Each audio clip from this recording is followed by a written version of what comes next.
नमस्कार दोस्तों, वृद्धि लीगल में आपका एक बार फिर से स्वागत है। मैं एडवोकेट निशांत मिश्रा और आज हम लोग डिस्कस करेंगे कि आखिर लीगल नोटिस किस तरीके से हमारे लीगल सिस्टम में इंट्रोड्यूस की गई। दोस्तों, आप सभी लोग जानते हैं कि पहले जमाने में जब ऑफेंस कोई भी व्यक्ति करता था, कोई भी व्यक्ति गलत काम करता था, इलीगल एक्ट करता था, तो उसको मात्र एक ही सजा मिलती थी जिसको हम पनिशमेंट कहते हैं, जिसके कई फॉर्म्स हुआ करते थे। उसको शारीरिक प्रताड़ना दी जाती थी, उसके शरीर के हिस्सों को काट दिया जाता था, या फिर उसको फांसी तक की सजा दी जाती थी, या फिर पब्लिक प्लेस में उसको सजा दी जाती थी। ऐसे कंडीशन में, ऐसे जुडिशियल सिस्टम में कंपनसेशन और सिविल रॉन्ग का कोई भी अस्तित्व नहीं था। धीरे धीरे जब जुडिशियल सिस्टम हमारा डेवलप हुआ, लीगल सिस्टम हमारा डेवलप हुआ, तो ये रियलाइज हुआ कि हर एक गलती के लिए सजाए मौत या शारीरिक प्रताड़नाएं ही नहीं देनी चाहिए। कुछ ऐसे रॉन्ग्स या कुछ ऐसे वायलेशंस भी होते हैं जिसमें अगर हम पनिशमेंट देंगे तो जो दूसरी पार्टी है, जो सफरिंग पार्टी है, जो विक्टिम है, उसको शायद तब भी न्याय ना मिले। तब जाकर के आया कि सिविल रॉन्ग जैसी चीजें भी हमारे समाज में रहती हैं, हमारे समाज में अभी भी मौजूद हैं, और उन सिविल रॉन्ग्स को खत्म करने के लिए हमने मेथड लाया कंपनसेशन का। धीरे धीरे जब डेवलपमेंट और बढ़ा, तब जाकर के हम लोग और ज्यादा बेहतर तरीके से सोच पाए और हम फिर अल्टीमेटली आए ऑल्टरनेटिव डिस्प्यूट रिड्रेसल मैकेनिज्म्स पे।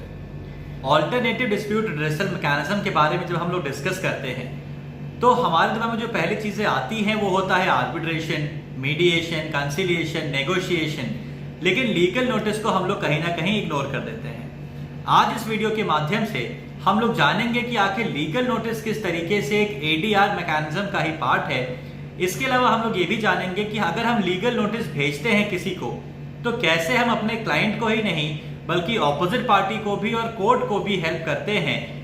एडीआर मैकेनिज्म के माध्यम से और सेटलमेंट आउटसाइड दी कोर्ट करके। तो आइए शुरू करते हैं आज का वीडियो। तो दोस्तों, टॉपिक को शुरू करने से पहले मैं आप लोगों को यह भी सूचना दे दूं कि वृद्धि लीगल के माध्यम से आप ऑनलाइन कोर्सेज भी ले सकते हैं, जिसके माध्यम से आप लोग बेहतर तरीके से लीगल नोटिस को ड्राफ्ट करना, प्लस अलग अलग मुद्दों पे, अलग अलग डिस्प्यूट्स में किस तरीके से एक लीगल नोटिस ड्राफ्ट करनी चाहिए, प्लस अलग अलग डिस्प्यूट्स में कौन कौन से ऐसे एसेंशियल पॉइंट्स हैं जिनको आपको इंक्लूड करना चाहिए अपने लीगल नोटिस में। और इसके अलावा उन ऑनलाइन कोर्सेज के थ्रू हम आपको रिटन कंटेंट और मॉडल फॉर्म्स, ये सारी चीजें भी अवेलेबल करा रहे हैं। तो मैं आप लोगों से रिक्वेस्ट करूंगा कि आप लोग एक बार जरूर ट्राई करें। तो आइए शुरू करते हैं अपने टॉपिक से। दोस्तों, ड्राफ्टिंग सिर्फ एक लीगल साइंस का मेथड नहीं है। Drafting is a kind of a skill, it's an art. It's an art where you join words to words forming a statement in order to put the best arguments and best arguments before the court for your client. Legal notice एक तरीके का alternative dispute redressal mechanism है।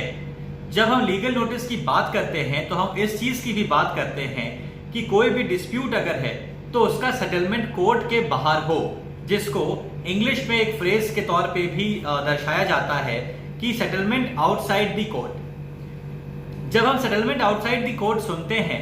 तो सबसे पहले चीज जो हमारे दिमाग में आती है वो यही है कि हम ये जो डिस्प्यूट रिजॉल्व कर रहे हैं, ये जो सेटलमेंट हम कर रहे हैं, ये कोर्ट में नहीं कर रहे हैं। दूसरी चीज कि हम किसी जज के सामने ये सेटलमेंट नहीं कर रहे हैं, बल्कि आपस में ही नेगोशिएट करके, पैसिफाई करके हम अपने डिस्प्यूट को रिजॉल्व करने की कोशिश कर रहे हैं। जहां तक लीगल नोटिस का सवाल है, तो लीगल नोटिस एक तरीके से इनिशिएशन होता है आपके मुकदमे को लेकर के।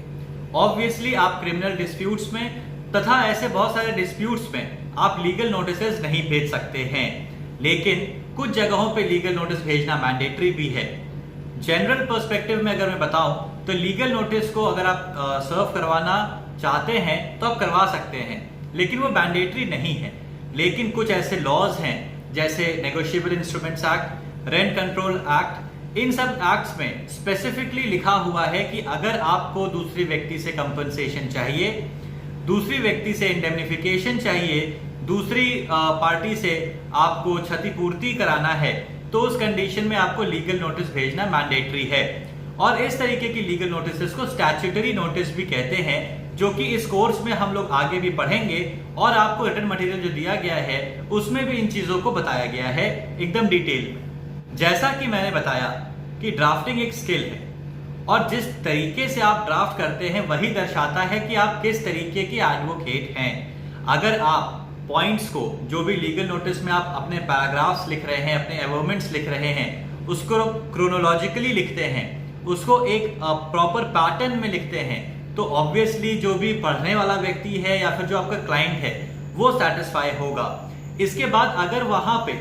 सेटलमेंट आउटसाइड द कोर्ट नहीं भी हो रहा है और आप कोर्ट में भी जा रहे हैं, तो जो कोर्ट होगी वो भी आपकी लीगल नोटिस पढ़ करके पूरा डिस्प्यूट एक बार में समझने में सक्षम हो पाएगी। कई बार ऐसा होता है कि लीगल नोटिस हम लोग जल्दबाजी में भेज देते हैं, जिसकी वजह से जो ऑपोजिट पार्टी है वो तो कंफ्यूज होती ही है और सेटलमेंट आउटसाइड दी कोर्ट नहीं हो पाता है। ऐसे कंडीशन में अल्टीमेटली आप कोर्ट में जाते हैं और कोर्ट में जो ऑनरेबल जजेस बैठे हैं वो भी कंफ्यूज हो जाते हैं कि आपने लीगल नोटिस में किस तरीके से रेमेडी मांगी थी, किस तरीके से आपने आउटसाइड दी कोर्ट सेटलमेंट की डिमांड की। एक लीगल नोटिस को भेजने से आप ना तो सिर्फ अपने क्लाइंट की ही मदद कर रहे हैं, बल्कि आप ऑपोजिट पार्टी की भी मदद करते हैं, और इसके साथ साथ आप जो भी न्यायालय, जो भी आपका जुरिस्डिक्शन में आता है, उसके ऊपर से भी बर्डन कम कर देते हैं अगर अल्टीमेट रिजल्ट उस लीगल नोटिस का सेटलमेंट आउटसाइड दी कोर्ट होता है। तो आप अपने क्लाइंट की मदद कैसे करते हैं कि आपने अपने क्लाइंट की सारी बातों को, सारे फैक्ट्स को उठा करके उस लीगल नोटिस में ड्राफ्ट किया है अपने स्किल के तौर पे और उसको दूसरी पार्टी को भेज दिया है। कई बार ऐसा होता है, स्पेशली इन द मैटर्स जहां पे दो कंपनीज इन्वॉल्व होती हैं, दोनों ही कंपनीज को कई बार पता नहीं होता है कि डिस्प्यूट है क्या। ऐसे कंडीशन में जो कंपनी आपको अप्रोच कर रही है वो आएगी आपके पास और आपसे कहती है कि मेरा पैसा बकाया है, या फिर कोई और डिस्प्यूट लेकर के आएगी। उस कंडीशन में जब दूसरी पार्टी को नोटिस भेजते हैं, तब जाकर के दूसरी पार्टी को समझ में आता है कि कहीं ना कहीं उनके ट्रांजैक्शंस में गलती हुई है और फिर से बैलेंस शीट को चेक किया जाए या फिर से ऑडिटिंग कराई जाए उन ट्रांजैक्शंस को लेकर के। ऐसे कंडीशन में आपने अपने क्लाइंट की तो मदद की ही, क्योंकि सेटलमेंट आउटसाइड द कोर्ट मुमकिन हो पा रहा है। वही दूसरी ओर आपने दूसरे क्लाइंट की दूसरे